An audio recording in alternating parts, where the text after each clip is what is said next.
મિત્રો, આપ જોઈ રહ્યા છો સિટી ક્રાઇમ ન્યૂઝ. હવે જોઈએ અગત્યના સમાચાર.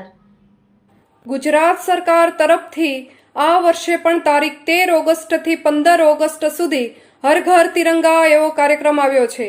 દેશનું ગૌરવ એનો રાષ્ટ્રધ્વજ હોય છે. આપણું રાષ્ટ્રધ્વજ એ આપણું ગૌરવ છે, આપણો તિરંગો છે.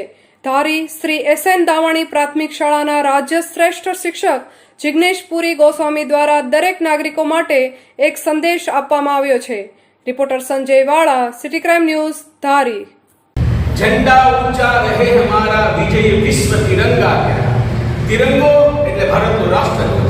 આપણી આન, આપણી શાન, આપણી પાન બધું જ હોય તો આપણો તિરંગો હોય છે. એટલે તિરંગાની અંદર આપણે બધા જોડાવાની યાત્રા શરૂ થઈ રહી છે.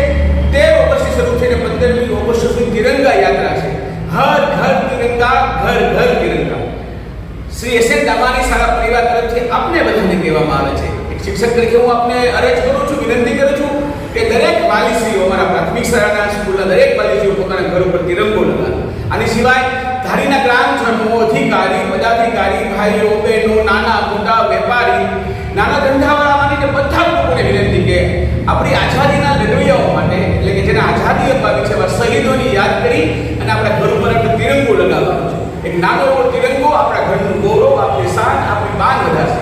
એનાથી વધારે કે આ દેશની જેને રક્ષા કરી છે, દેશ માટે જે શહીદો બની છે અને સૈનિકો જે કામ કરે છે એનું ગૌરવ પણ આ તિરંગો વધારે છે. એટલે આપણી ઓળખ, આપણી પહેચાન એ તિરંગો છે. તો આપણે બધા મળી અને ઘર ઘર તિરંગા, હર હર તિરંગા, ઘર ઘર તિરંગા એવું બધા સાથે જોડાઈએ. ફરીવાર આપણે બધા નમ્ર અપીલ, તિરંગાને સલામી, તિરંગાની યાદ, તિરંગાને ગૌરવ વધારી અને આપણા ઘરને તિરંગાથી સુશોભિત કરીએ, શોભાયમાન કરીએ.